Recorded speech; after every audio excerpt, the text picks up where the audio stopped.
Jamais sans la grâce, une dévotion matinale qui vous connecte à la pensée de Dieu et vous donne la provision du ciel au quotidien. Bonjour chers amis, chers internautes, chers téléspectateurs, nouvelle journée, nouvelle provision. Bienvenue dans cette troisième dévotion de cette semaine. Que Dieu vous bénisse, qu'il vous fasse du bien. Précieux Jésus, nous inclinons nos cœurs devant toi. Nous attirons ta présence par le Saint-Esprit qui nous connecte à toi ce matin. Viens et ajoute à nos vies, viens et transforme nos vies de plus en plus à ton image. C'est la meilleure chose que nous pouvons te demander aujourd'hui. Sois béni, sois célébré. Amen.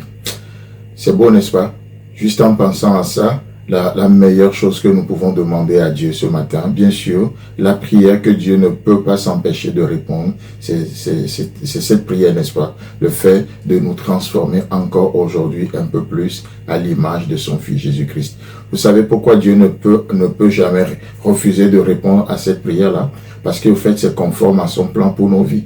Il est dans le business, excusez-moi l'expression, il est dans le business de nous transformer de gloire en gloire et chaque jour un peu plus à l'image de son Fils Jésus-Christ. Et du coup, lorsque nous prions cette prière, lorsque nous faisons cette demande à Dieu, nous faisons juste une demande conforme à sa volonté. Et Dieu ne peut que dire Amen. Il ne peut que dire Amen, il ne peut que bénir. Alors, chers amis, chers internautes, nous continuons dans cette lancée d'hier, dans Exode chapitre 3, le verset 5, nous voyons l'Éternel parla à Moïse, il est dit, et Dieu dit, n'approche pas d'ici, ôte tes souliers de tes pieds, car le lieu sur lequel tu te tiens est une terre sainte. Alléluia. Comme on le voyait hier, l'endroit le plus saint de la terre, c'est toi et c'est moi. Pourquoi? Parce que Christ en nous, c'est l'espérance de la gloire. Et on a vu que ce qui rend la terre sainte, pas parce que je veux faire de vous des adorateurs de la terre, non, mais nous restons adorateurs de Dieu. Mais partout où nous trouvons Dieu, qu'est-ce qui se passe? Ce lieu devient saint. Pourquoi? Parce que c'est la présence de Dieu qui sanctifie. Et du coup, si je trouve Dieu dans un projet, alors c'est un projet saint. Si je trouve Dieu dans une vie, alors cette vie, elle est sacrée. Et c'est l'enseignement que nous voyons. Partout où nous trouvons Dieu, et surtout le fait que Dieu nous donne la possibilité de l'introduire partout. Peut-être votre lieu de travail peut être un lieu saint. Vous savez pourquoi? Parce que vous introduisez Dieu. Je ne dis pas de faire de ce lieu un lieu d'évangélisation, mais pourquoi pas? Pourquoi pas? Tout est de lui, tout est par lui et tout est pour lui, n'est-ce pas? Partout, vous êtes.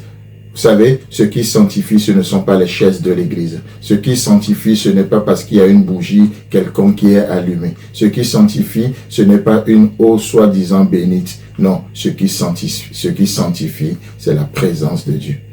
Est-ce que Dieu est présent dans tel projet?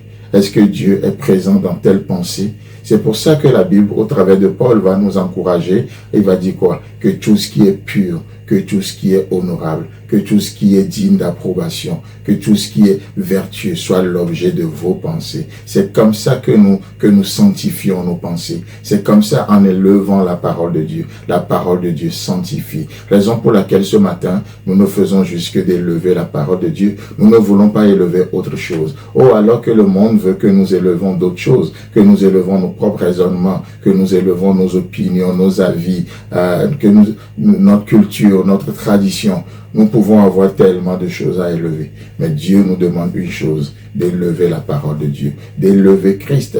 Et lorsque Christ sera élevé, il nous a fait cette promesse, j'attirerai les hommes à moi. Pourquoi? Parce que là où il est, il le sanctifie. Il le sanctifie. Vous êtes dans une prison peut-être. Si Christ est avec vous dans cette prison, ce lieu est un lieu saint. Vous traversez le feu. Si Dieu est avec nous dans le feu, cet endroit, cette épreuve, elle est sacrée. Ne le brimez pas, ne passez pas à côté. Peut-être vous traversez les eaux. Vous savez, si Dieu est avec vous dans les eaux, comme il nous l'a promis dans sa parole, alors les épreuves auxquelles nous sommes confrontés sont tellement précieuses. La foi, puisque l'objet de notre foi, c'est Dieu, n'est-ce pas? C'est sa parole. C'est pour ça que la Bible peut dire que notre foi est plus précieuse que l'or périssable. La foi, elle est plus précieuse. Votre foi, partout où vous exercez votre foi, c'est une terre sainte. Waouh! Chers amis, chers internautes, peut-être vous traversez un moment difficile et vous demandez, mais est-ce que Dieu est avec moi?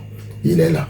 C'est pour ça que ce moment est très sacré. C'est pour ça que tu ne peux pas passer à côté de ce que Dieu veut faire, puisqu'il est là. Et Moïse, Dieu va attirer son attention et Moïse va voir Dieu dans cette situation, dans ce buisson ardent, et Moïse va répondre à l'appel de Dieu pour sa vie. Chers amis, chers internautes, Dieu voulant, nous continuons demain. Si vous avez aimé cette émission, parlez-en à vos amis. Parlez-leur du message de la grâce et de ce qu'il fait dans vos vies. Pour un sujet de prière, une question ou pour devenir partenaire, contactez-nous au 00229 94 75 80 20. Que Dieu vous bénisse et à la prochaine. En attendant, pensez avec Dieu.